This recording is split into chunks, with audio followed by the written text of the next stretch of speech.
দেশে ফিরলেন লিবিয়ায় আটকা পড়া ১৭৬ বাংলাদেশি। মুক্তিপণ দিয়েও শিকার হয়েছেন নির্যাতনের, দালালের বিচার দাবি।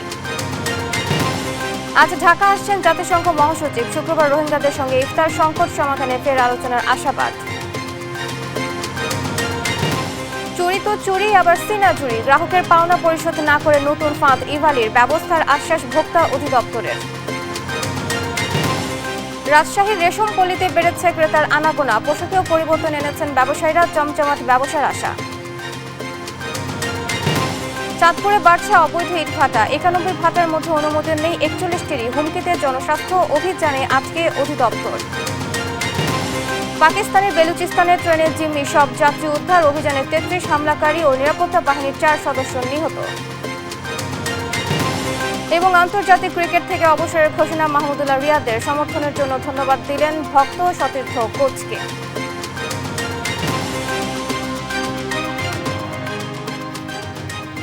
দেখছিলেন শিরোনাম সংবাদ সকালের সঙ্গে আছি আমি আয়েশা বুদ্দি।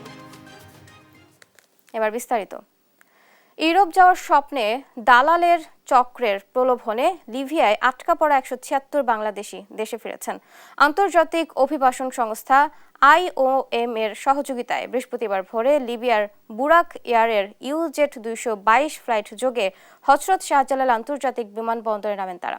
অভিবাসীদের মধ্যে ১০৬ জন ত্রিপোলির তাজুরা ডিটেনশন সেন্টারে আটক ছিলেন। বাকি ৭০ জন বিপদগ্রস্ত অবস্থা থেকে স্বেচ্ছায় দেশে ফিরেছেন। স্বজনরা জানান, দুবাই, মিশর হয়ে দীর্ঘদিন তারা আটকা পড়েন লিবিয়ায়। বারবার দালালের মুক্তিপণের চাপ আর নানা নির্যাতন সহ্য করে দেশে ফিরে আসায় খুশি তারা। দালালদের উপযুক্ত বিচার দাবিও জানান তারা। লিবিয়ার বাংলাদেশ দূতাবাসের সরাসরি তত্ত্বাবধানে ২০১৭ সাল থেকে এ পর্যন্ত ৯,১৮৩ জন বাংলাদেশি দেশে ফিরেছেন।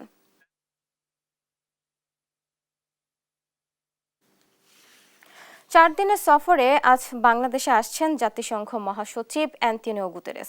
এ নিয়ে দ্বিতীয়বার সফরে আসছেন তিনি। শুক্রবার রোহিঙ্গা শরণার্থী শিবির পরিদর্শন এবং ১ লাখ রোহিঙ্গার সঙ্গে ইফতার করবেন প্রধান উপদেষ্টা এবং জাতিসংঘ মহাসচিব। সফরকে কেন্দ্র করে বিশ্ব দরবারে রোহিঙ্গা সংকট আবারও আলোচনার কেন্দ্রে আসবে আশা করছে বাংলাদেশ। আরও জানাচ্ছেন জান্নাতুল মোহনা। ২০১৭ সালের পর বৃহস্পতিবার আবারও বাংলাদেশ সফরে আসছেন জাতিসংঘ মহাসচিব অ্যান্টোনিও গুতেরেস। ৪ দিনের সফরে দ্বিপক্ষীয় বৈঠক ছাড়াও প্রধান উপদেষ্টার সঙ্গে কক্সবাজারের রোহিঙ্গা ক্যাম্প পরিদর্শন করবেন তিনি।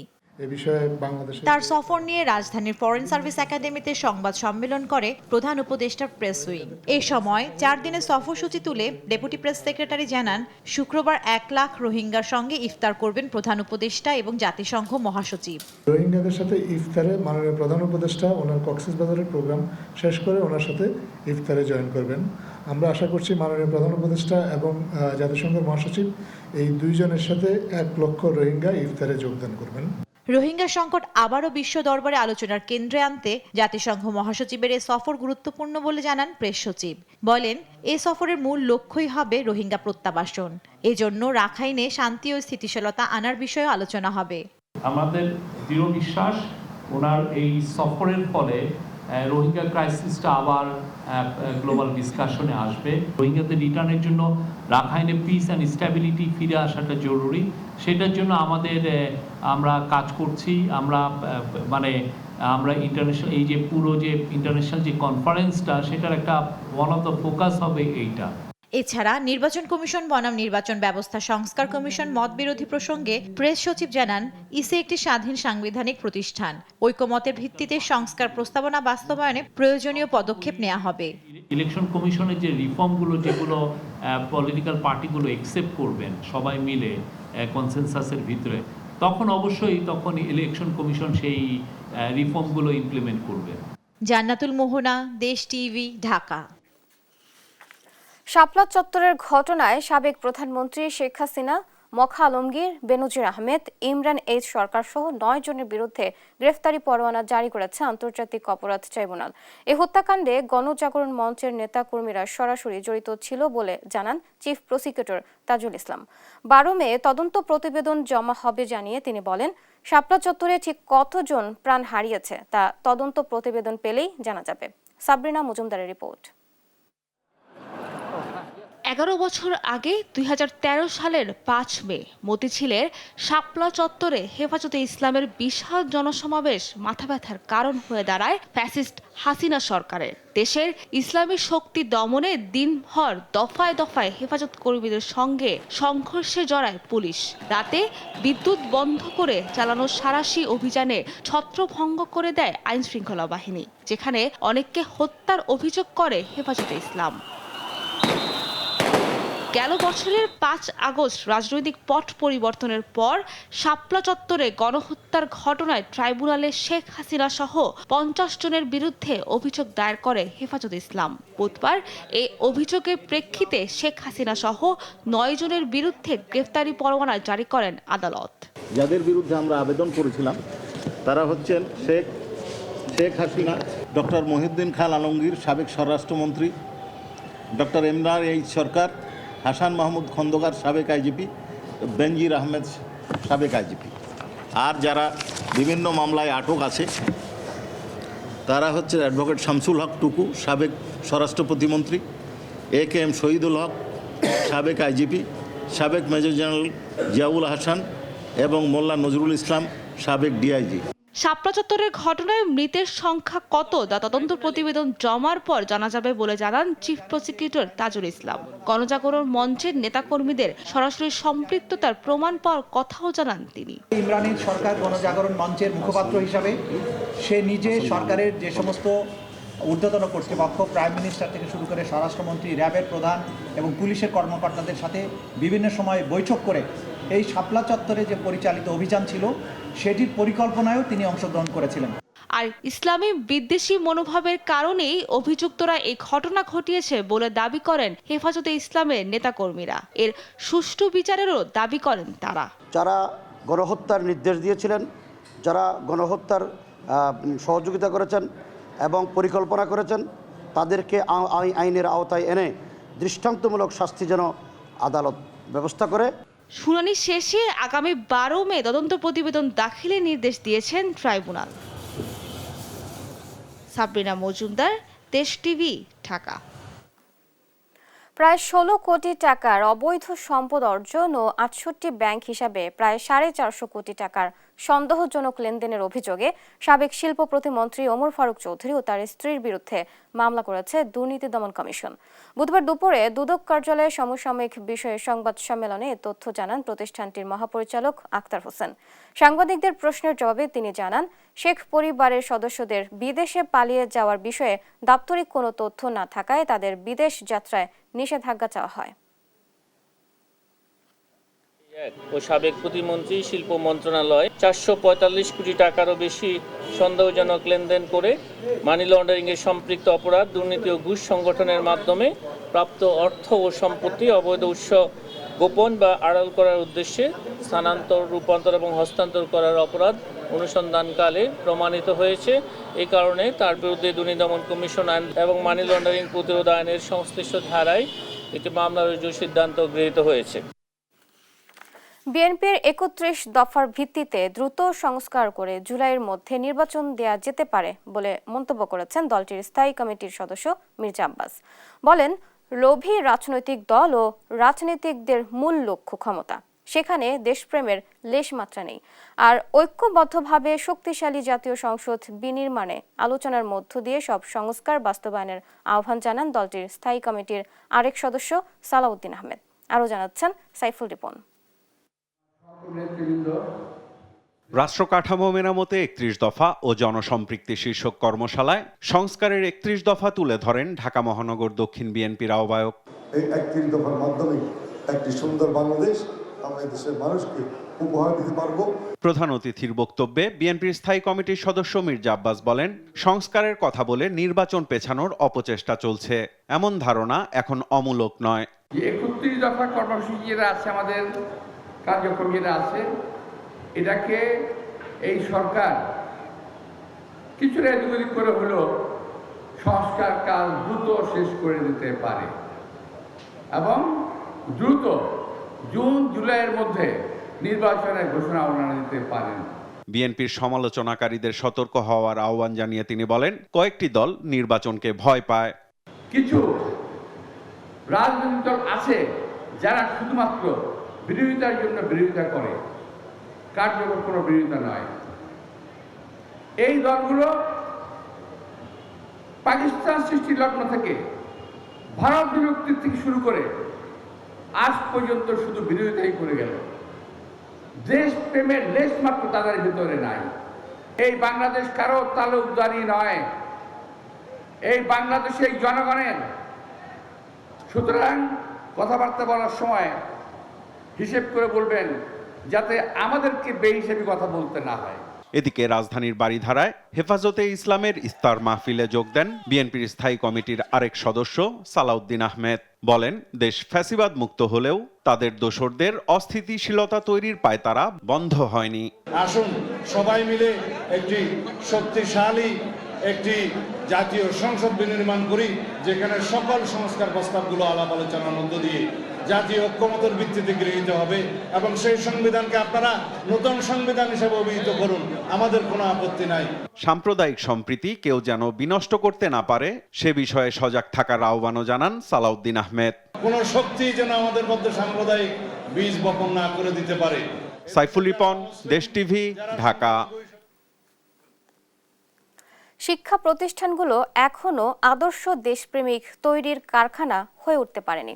বুধবার রাজধানীর নয়াপল্টনে ছাত্র শিবিরে আয়োজিত এক ইফতার মাহফিলে এ মন্তব্য করেন জামায়াতে ইসলামীর আমির ডক্টর শফিকুর রহমান।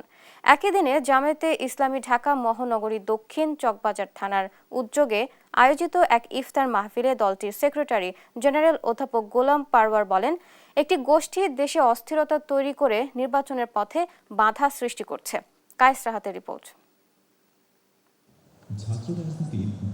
অর্ধ শতাব্দীর বেশি সময় স্বাধীনতা পেলেও দেশের শিক্ষা প্রতিষ্ঠানগুলো এখনও আদর্শ দেশপ্রেমিক তৈরির কারখানা হয়ে উঠতে পারেনি বলে মন্তব্য করেছেন জামায়াতে ইসলামের আমির ডক্টর শফিকুর রহমান। বলেন, শিক্ষা প্রতিষ্ঠানগুলোতে অস্ত্র, রক্ত আর লাশের মিছিল দেশবাসী আর দেখতে চায় না। নয়াপল্টনে বাংলাদেশ ইসলামী ছাত্র শিবির আয়োজিত ইফতার মাহফিলে এই মন্তব্য করেন তিনি। জুলাই আন্দোলনের পর দেশে যে নতুন প্রত্যাশার জন্ম হয়েছে তা পূরণে শিক্ষা প্রতিষ্ঠানগুলো শিক্ষা ও গবেষণার কেন্দ্রে পরিণত হওয়ার আশাবাদও ব্যক্ত করেন তিনি। শিক্ষা প্রতিষ্ঠানে অস্ত্র, রক্ত এবং লাশের মিছিল, দেশবাসী এরকম জামায়াতে ইসলামী ঢাকা মহানগরী দক্ষিণ চকবাজার থানার উদ্যোগে আয়োজিত অন্য এক ইফতার মাহফিলে দলটির সেক্রেটারি জেনারেল অধ্যাপক গোলাম পারওয়ার বলেন, অন্তর্বর্তী সরকার যে জাতীয় নির্বাচনের দিকে এগিয়ে যাচ্ছে তাতে অস্থিরতা তৈরি করে একটি গোষ্ঠী বাধা সৃষ্টি করছে। অন্তর্বর্তীকালীন সরকার একটি জাতীয় নির্বাচনের লক্ষ্যে যে এগিয়ে যাচ্ছে, সেই নির্বাচনে একটি গোষ্ঠী অস্থিরতা, অরাজকতা তৈরি করে নির্বাচনের পথে দেশকে বাধাগ্রস্ত করছে। এ সময় একটি শোষণমুক্ত সমাজ ও দেশ বিনির্মাণে কোরআনের আইনের বিকল্প নেই উল্লেখ করে অন্তর্বর্তী সরকারের এই সুযোগকে কাজে লাগানোর প্রত্যয় ব্যক্ত করেন তিনি। রোজা থেকে তাকওয়া অর্জন করব আর তাকওয়া কাজে লাগাতে কোরআনের শাসন জারি করব। কায়েস রাহাত, দেশ টিভি, ঢাকা। 2025 সালের মধ্যে সব গ্রাহকের পাওনা পরিশোধের কথা বলে জামিন পেয়েছিলেন ই-কমার্স প্রতিষ্ঠান ইভালির সিইও রাসেল। তবে দেনা পরিশোধের ধারের কাছেও নেই তিনি। অনুসন্ধান বলছে, গ্রাহকের পাওনা পরিশোধের নামে নতুন ফাঁদ পেতেছেন রাসেল। নিজ প্রতিষ্ঠানের লোকদের গ্রাহক সাজিয়ে চেষ্টা করছেন গেটওয়েতে আটকে থাকা টাকা তুলে নিতে। আর এমন জালিয়াতির কথা স্বীকার করেছেন ভোক্তা অধিদপ্তর মহাপরিচালকও। বিস্তারিত জানাচ্ছেন আলিমুজ্জামান সাফওয়ান। কথা ছিল 2025 সালের মধ্যে গ্রাহকের সব পাওনা পরিশোধ করবে ইভেলি। এমন শর্তে জামিন নিয়েছিল প্রতিষ্ঠানটির সিইও রাসেল ও তার স্ত্রী শামিমা নাসরিন। কিন্তু বাস্তবে তার ফল কতটুকু, তার অনুসন্ধানে এবার দেশ টিভি। নাজমুল হক উজ্জ্বল 2021 সালে 12 লাখ টাকার বিভিন্ন পণ্য অর্ডার করেন ইভ্যালিতে। তারপর পুরো টাকাই আটকে যায়। সবশেষ রিফান্ডের নামে তার বিকাশে যোগ হয়েছে মাত্র 11 টাকা। আমি একদিন আমার বিকাশে আসছে 11 টাকা, আরেকদিন আসছে 26 টাকা। তারপর আমি খোঁজ নিতে গেলে ইভ্যালির টাকা ফেরত আসছে। আমাদের 2-1 গ্রাহক, তাদের সাথে কথা বললাম, আপনাদের কি এরকম হয়েছিল? ওরা বলছে যে আমাকে 5-50, কেউ 70, কেউ 60 টাকা এরকম করে ফেরত দিচ্ছে। ইভ্যালির এমন প্রতারিত গ্রাহকের সংখ্যা প্রায় কয়েক লাখ। প্রথমে ধৈর্য ধরলেও এখন এসব গ্রাহকের ক্ষোভের বহিঃপ্রকাশ ঘটছে সামাজিক যোগাযোগ মাধ্যমেও। আমাদের কি হাতিয়ার আছে সেটা ব্যাপার। মুক্তি পাওয়ার পর লাইভে এসে 2 বছরের মধ্যে সব দেনা পরিশোধের কথা বললেও সেই প্রতিশ্রুতির ধারে কাছেও নেই ই-কমার্স প্রতিষ্ঠানটি। আমি সহ আমাদের মতো এরকম 2 লাখ গ্রাহক আছে যারা হচ্ছে তার কাছে আমরা পণ্য কেনার জন্য টাকা দিছি, আমাদের টাকাগুলো সে প্রতারিত করে বাইরে পাচার করে দিচ্ছে। অনেক টাকা ওর কাছে আছে, ও এত টাকা আছে যে ও কখনো এই বাসায় গুলশান বনানী ধানমন্ডির মতো জায়গায় লাক্সারি গাড়ি ইউজ করছে, সে বিভিন্ন রেস্টুরেন্টে যাচ্ছে, ও লোকালি কোথাও যাচ্ছে না। তো একটা মানুষ কখন লাক্সারি লাইফ লিড করে? যখন তার কাছে লিকুইড ফান্ড আছে। উল্টো ভোল পাল্টে ফাঁদপাতের নতুন প্রতারণার অভিযোগ আছে। গ্রাহকদের টাকা ফেরত দেওয়ার ভুয়া তালিকা দিয়ে গেটওয়েতে আটকে থাকা প্রায় 1.5 কোটি টাকা তুলে নেওয়ার চেষ্টা চালায় রাসেল শামীমা দম্পতি। গেটওয়ের যে টাকাগুলো ছিল, গেটওয়ের টাকা যাদের ছিল ভুক্তভোগী তো পাই নাই। রাসেল ভাটপার কি করছে, তার যে সহযোগী নাসির, ফয়সাল, সাকিবরা আছে, তাদের নামে টাকাগুলো বের করে নিয়েছে ব্যাংক থেকে। এদিকে আর্থিক জালিয়াতির মাধ্যমে ভুয়া গ্রাহকের অ্যাকাউন্ট ও নিজস্ব লোক দ্বারা টাকা তোলার বিষয়টি নজরে এসেছে ভোক্তা অধিদপ্তরের। প্রতিষ্ঠানটির মহাপরিচালক জানান, সব গ্রাহকের তথ্য যাচাই বাছাই করেই রিপোর্ট প্রকাশ করা হবে। প্রায় 35,000-এর অতিরিক্ত অভিযোগ আমরা পেয়েছি। ফলে এগুলোকে আমাদেরকে যাচাই বাছাই করে তাদেরকে নোটিশ দিতে হবে, অপর পক্ষকে নোটিশ দিতে হবে, নোটিশ দিয়ে শুনতে হবে সমস্যাটা কি, তারপরে গিয়ে সেটা অ্যাজ ফার্দার ল এগুলো আমরা তাদেরকে টাকাটা পরিশোধ করার জন্য অনুরোধ করব। এসব অভিযোগের বিষয়ে জানতে অভিযুক্ত রাসেলের মুঠোফোনে বেশ কয়েকবার যোগাযোগ করলেও তার সাড়া মেলেনি। আলিমুজ্জামান সাফওয়ান, দেশ টিভি, ঢাকা। 2024-25 অর্থ বছরের প্রথম 6 মাসে হিলি স্থল বন্দর থেকে রাজস্ব আদায়ে ঘাটতি 43 কোটি 93 লাখ টাকা। ব্যবসায়ীরা বলছেন, একদিকে ডলার সংকট, অন্যদিকে ব্যাংকের অসহযোগিতা। এছাড়াও বেহাল রাস্তাঘাটের কারণেও অনেক ব্যবসায়ী এই বন্দর ছেড়েছেন বলে জানান তারা। দিনাজপুর থেকে হারুনুর রশিদের তথ্য ও ছবিতে আব্দুল্লাল মারুফের রিপোর্ট। দেশের দ্বিতীয় বৃহত্তম স্থলবন্দর হিলি বন্দর। এই বন্দর দিয়ে একসময় দিনে 250 থেকে 300 ট্রাক পণ্য আমদানি হলেও বর্তমানে 80 থেকে 100 ট্রাক পণ্য আমদানি হচ্ছে। তবে এই সব পণ্যে বেশিরভাগই শুল্কমুক্ত হওয়ায় রাজস্ব কম পাচ্ছে সরকার। এছাড়া রাস্তাঘাটের বেহাল দশার কারণে পণ্য আমদানি কমে গেছে। এই বন্দর দিয়ে চাল, ডাল, খোল, ভুসি, ভুট্টা ও পেঁয়াজ সহ যেসব পণ্য আমদানি হয় তার অধিকাংশই শুল্কমুক্ত। আর ফল, পাথর, জিরা সহ যেসব পণ্যে শুল্ক বাড়ত সেগুলো আমদানি বন্ধ রয়েছে। ডলারের এত ঊর্ধ্বগতি, এই কারণে আসলে আমরা যারা আমদানিকারক মালগুলো যেগুলো নিয়ে আসতেছি সেই মালগুলো আসলে আমরা বিক্রয় করতে গিয়ে অনেক সময় সমস্যার মুখে হচ্ছি। তার মধ্যে আরেকটা জটিলতা, ইন্ডিয়াতে যা যে মাল ক্রয় করব, এই ভিসা জটিলতার কারণে আমরা মাল ক্রয় করতে পারতেছি না। চলতি 2024-25 অর্থ বছরের গেল 6 মাসে জাতীয় রাজস্ব বোর্ডের 362 কোটি 69 লাখ টাকা রাজস্ব আদায়ের লক্ষ্যমাত্রা বেঁধে দিলেও লক্ষ্যমাত্রার বিপরীতে আয় হয়েছে 318 কোটি 76 লাখ টাকা। মূলত আমাদের এখানে কমার্শিয়াল আইটেম ঢুকলে রাজস্বটার পরিমাণ বেশি বাড়ে। যেমন জিরা আমদানি কমে যাওয়ার কারণে আমাদের এখানে রাজস্ব ঘাটতি দেখা দিয়েছে। কারণ 20 টন যদি জিরা আসে তাহলে ডিউটি আসে প্রায় 70 লাখ টাকার মতো। সপ্তাহে একটা গাড়ি ঢুকে কিনা সন্দেহ। হিলি স্থলবন্দরে যে রাস্তাঘাটে যে অবকাঠামো, যে উন্নয়ন আসলে দীর্ঘ 17 বছরে অবকাঠামো উন্নয়নটা হয়নি।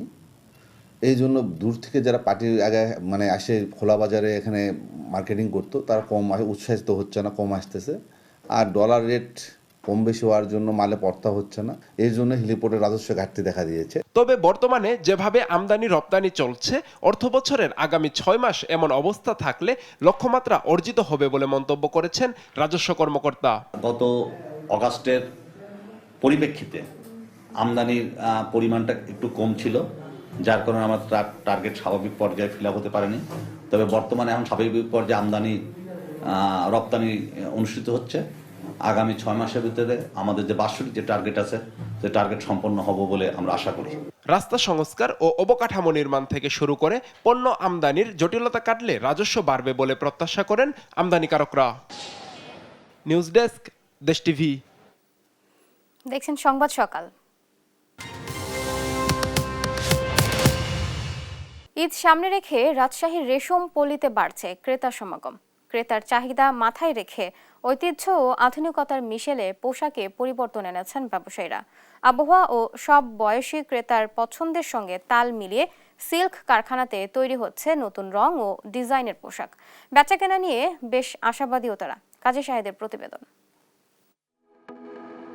উৎসব পার্বণে নিজেকে বর্ণিল রূপে সাজাতে নারীদের পছন্দের তালিকায় সবার উপরের দিকেই থাকে রাজশাহী সিল্ক। ঈদকে সামনে রেখে ঐতিহ্য আর আভিজাত্যে মোড়া সিল্কের চাহিদা বেড়েছে। রেশম কারখানাগুলোতেও বেড়েছে ব্যস্ততা। সিল্কটা এবার একটু বেশি ডিজাইন, অত্যাধুনিক ডিজাইন। সিল্ক একটা আমাদের আছে শহরে একটা ঐতিহ্যবাহী, আর সিল্কের একটা শাড়ি ঈদেটা আমরা আসলে প্রেফার করি সবসময়। আমাদের একটা নিজস্ব বাংলাদেশের দেশীয় প্রোডাক্ট, এটা বিদেশ থেকে কিছুই আসে না। প্রতিবারের মতো এবারও আবহাওয়া ও ক্রেতার চাহিদা মাথায় রেখে র সিল্ক, বলাকা, তসর, মটকা, ক্রাফট ও স্টোনের উপর শাড়ি থাকছে রেশম পল্লীতে। মসলিন সিল্কটার পরে দেখছি প্রথম থেকেই বেশ চাহিদা চলছে আর কি। এর মধ্যে বলাকা সিল্কের পরে কাজ, সফট সিল, আর্ট পিন, এখানে বেশ ভালোই ডিমান্ড। আমাদের খুব সুন্দর এবার প্রত্যাশার প্রাপ্তি ঘটবে। তারপরে তো দেখছেন এই লোকজনের আনাগোনা এগুলো মিলে ভালো। সিল্ক পল্লীতে ক্রেতার আনাগোনা বাড়ছে, তবে 15 রমজানের পর ব্যবসা জমজমাট হবে আশা ব্যবসায়ীদের। বৃশ্চিক এলাকায় যে রমরমা যে ব্যবসাটা, সেটা এখনো পর্যন্ত শুরু হয়নি। তারপরে আমরা আশা করছি যে 15 রমজানের পর এই বিষয়টা শুরু হবে, যেহেতু রাজশাহীর বাইরের থেকে যারা আসে তারা একটা না একটা সিল্কের কাপড় নেই। আগামী কিছুদিন রেশম কাপড়ের ব্যবসা জমবে, তবে আগের বছরগুলোর তুলনায় মোট কেনাবেচা কিছুটা কমতে পারে বলে মনে করছেন ব্যবসায়ীরা। কাজী শাহেদ, দেশ টিভি, রাজশাহী। চাঁদপুরের 91টি ইটভাটার মধ্যে 41টি অনুমোদনহীন। পরিবেশ অধিদপ্তরের নিয়ম নীতি না মেনে কাঠ, টায়ার, গার্মেন্টস বর্জ্য ও ভুসি জ্বালানি হিসেবে ব্যবহার করা হচ্ছে ভাটায়। এর কালো ধোঁয়ায় দূষিত হচ্ছে পরিবেশ, হুমকির মুখে জনস্বাস্থ্য। পরিবেশ রক্ষায় দ্রুত অবৈধ ইটভাটা বন্ধের দাবি স্থানীয়দের। আর পরিবেশ অধিদপ্তর বলছে অবৈধ ইটভাটা বন্ধে অভিযান অব্যাহত রয়েছে। সহকর্মী শরীফ আহমেদের তথ্য ও চিত্রে আরো জানাচ্ছেন সালমা জাহান। চাঁদপুর জেলার বেশিরভাগ ইটভাটায় কাঠ, টায়ার ও সালফারযুক্ত কয়লা ব্যবহার করায় হুমকির মুখে পরিবেশ। শুধু তাই নয়, ইট তৈরিতে ব্যবহার করা হচ্ছে কৃষি জমির টপ সয়েল। এতে মাটিবাহী ট্রাক চলাচলে ক্ষতিগ্রস্ত হচ্ছে গ্রামীণ জনপদ এবং ফসলি জমি। জেলার ফরিদগঞ্জের বেশিরভাগ ইটভাটা কৃষি জমি ও জনবসতিপূর্ণ এলাকা, শিক্ষা প্রতিষ্ঠান ও বাজারের পাশে। এ কারণে পরিবেশ দূষণের পাশাপাশি বিভিন্ন রোগে আক্রান্ত হচ্ছেন স্থানীয়রা। নারকেল গাছ, সুপারি গাছ, যা ইত্যাদি যা গাছ আছে এগুলো সব ফলন নষ্ট ঠিক আছে। আমরা কয়েকবার রিকোয়েস্ট করছি মনে করে এগুলা বন্ধ করার জন্য, বন্ধ করবে না। বিরিক ফিল্ডটা আমাদের অনেক ক্ষতি হইতেছে। এই বিরিক ফিল্ডের কারণে আমাদের ফলাদি কোনো কিছু ধরে না, ঘর বাড়ি সব নষ্ট হয়ে যেতেছে কালো ধুমায়। যে কোনো প্রতিষ্ঠানের পাশে এই ব্রিক ফিল্ডটা কিন্তু সমচীন নয়, তো সেটা বারবারই কিন্তু বিভিন্ন পত্রিকা বা বিভিন্ন চ্যানেল এখানে আসছে। উদ্বোধন কর্তৃপক্ষ বারবারই এটার নিষেধাজ্ঞা প্রয়োগ করে আসছে। তবে চাঁদপুরে অবৈধ ইটভাটা বন্ধে অভিযানে নেমেছে জেলা প্রশাসন ও পরিবেশ অধিদপ্তর। ইতোমধ্যে কয়েকটি ভাটা ভ্রাম্যমাণ আদালতের মাধ্যমে গুড়িয়ে দেওয়া হয়েছে। পর্যায়ক্রমে অবৈধ সব ভাটা উচ্ছেদের কথা জানিয়েছে পরিবেশ অধিদপ্তর। ইতিপূর্বে আমরা জেলা প্রশাসক মহোদয়ের নেতৃত্বে চাঁদপুর জেলার সকল ইটভাটা মালিকদের নিয়ে আমরা একটা সভা করেছি। সেখানে অবৈধ ইটভাটা বন্ধের জন্য একটা নির্দেশনা ছিল এবং জেলা প্রশাসক মহোদয় একটা ডেডলাইন নির্ধারণ করে দিয়েছিলেন যে এই তারিখের মধ্যে সকল ইটভাটা বন্ধ করে দিতে হবে।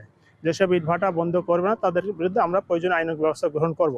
ফরিদগঞ্জে যে অবৈধ ভাটাগুলো রয়েছে আমরা স্কেপার দিয়ে এর মোটামুটি ঘুরিয়ে দিয়েছি এবং ফায়ার সার্ভিস দিয়ে এর আগুন সম্পূর্ণরূপে নিভিয়ে দিয়েছি। বিজ্ঞ আদালতের নির্দেশনা মোতাবেক আমাদের কার্যক্রম অব্যাহত থাকবে। ইটভাটা বন্ধে প্রশাসন অভিযান অব্যাহত রাখবে, এমনটাই প্রত্যাশা চাঁদপুরবাসীর। নিউজ ডেস্ক, দেশ টিভি।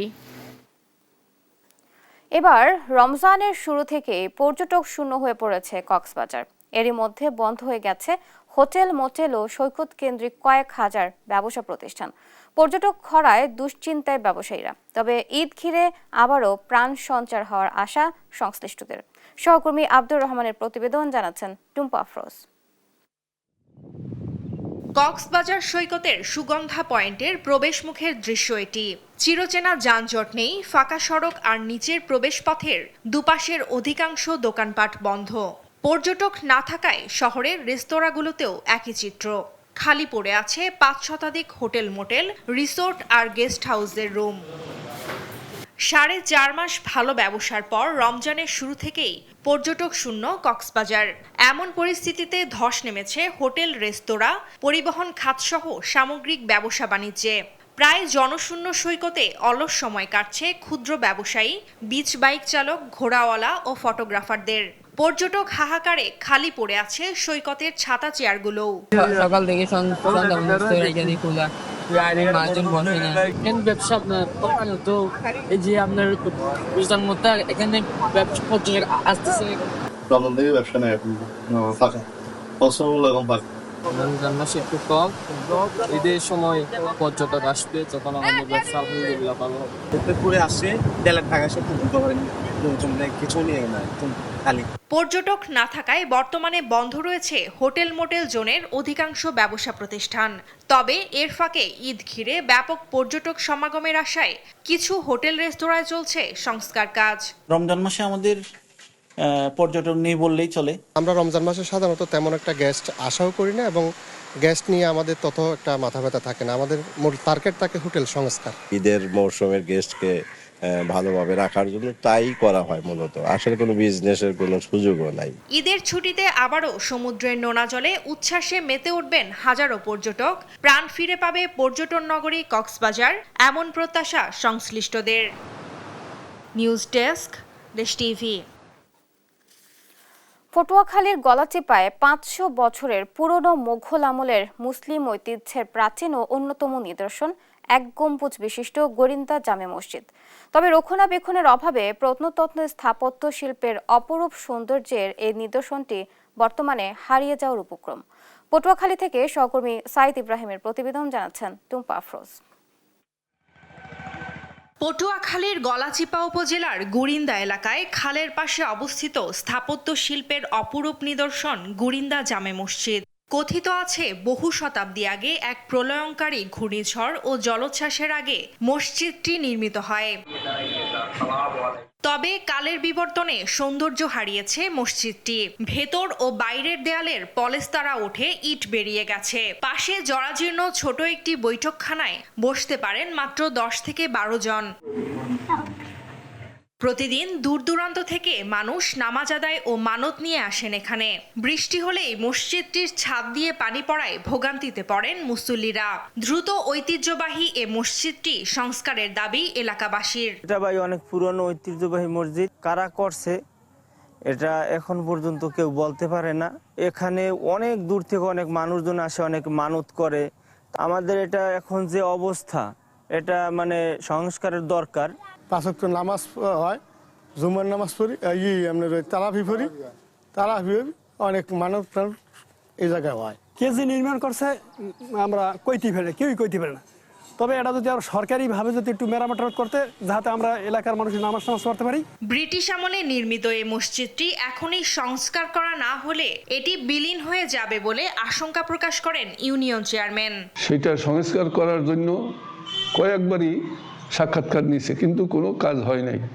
আমি আশা করি বর্তমান প্রেক্ষাপটে এইটা যেন হয়, তাইলে আমার এলাকায় ঐতিহ্যবাহী একটা মসজিদ। 360 বর্গফুট আয়তনের একতলা এক গম্বুজ মসজিদটি প্রায় 16 ফুট উচ্চতা বিশিষ্ট। সমতল থেকে প্রায় 4 ফুট উঁচুতে নির্মিত এ মসজিদটিতে মাত্র 18 থেকে 20 জন একসঙ্গে নামাজ পড়তে পারেন। নিউজ ডেস্ক, দেশ টিভি। দেখছেন সংবাদ সকাল। পাকিস্তানের বেলুচিস্তান প্রদেশে বোমা হামলা চালিয়ে জিম্মি করা ট্রেনের সব যাত্রীকে উদ্ধার করেছে দেশটির নিরাপত্তা বাহিনী। অভিযানে 33 হামলাকারীর সবাই নিহত হয়েছে। অভিযান শুরুর আগে হামলাকারীদের হাতে 21 যাত্রী নিহত হয়, আর অভিযানে প্রাণ হারায় নিরাপত্তা বাহিনীর 4 সদস্য। এই তথ্য নিশ্চিত করেছে পাকিস্তানের আন্তঃবাহিনী জনসংযোগ পরিদপ্তর বা ISPR। বুধবার সংস্থাটির পরিচালক লেফটেন্যান্ট জেনারেল আহমেদ শরীফ চৌধুরী জানান, দুদিনের অভিযানে ট্রেনের প্রায় 350 যাত্রী উদ্ধার হয়েছে।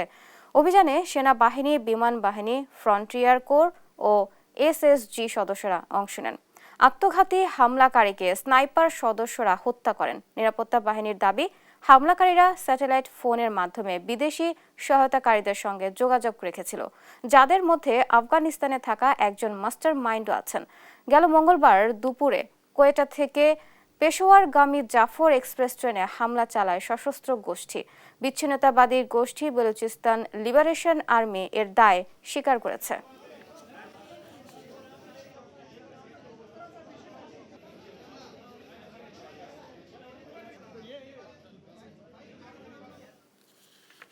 ব্রাজিলের বেলেম ডো প্যারাকে অবস্থিত আমাজনের গহীনে অনুষ্ঠিত হবে 30তম আন্তর্জাতিক জলবায়ু সম্মেলন COP30। 25 নভেম্বর আলোচনায় বসবেন বিশ্ব নেতারা। তবে জাঁকজমক সম্মেলনে আয়োজনের সুযোগে আমাজনের 10,000 একর বন সাফ করে মহাসড়ক তৈরির প্রকল্প নিয়ে উঠেছে সমালোচনার ঝড়।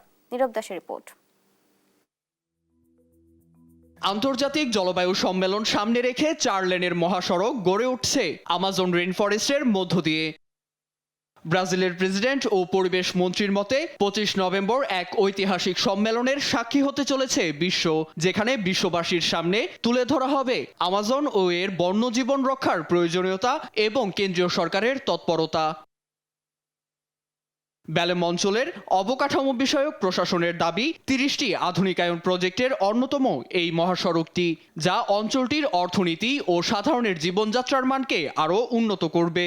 এছাড়া কেন্দ্রীয় সরকারের অর্থায়নে 81 মিলিয়ন মার্কিন ডলার খরচ করে বিমানবন্দর আধুনিকায়নের কাজ চলছে।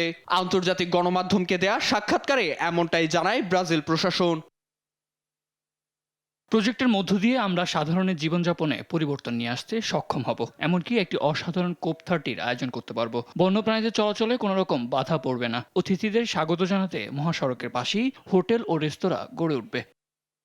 যে জলবায়ু সম্মেলনে পরিবেশ ও বন্যপ্রাণীর সুরক্ষা নিশ্চিত হওয়ার কথা, সেখানে সম্মেলনকে ঘিরেই বন উজাড় করায় তীব্র নিন্দা করাচ্ছে বর্তমান ব্রাজিল প্রশাসন।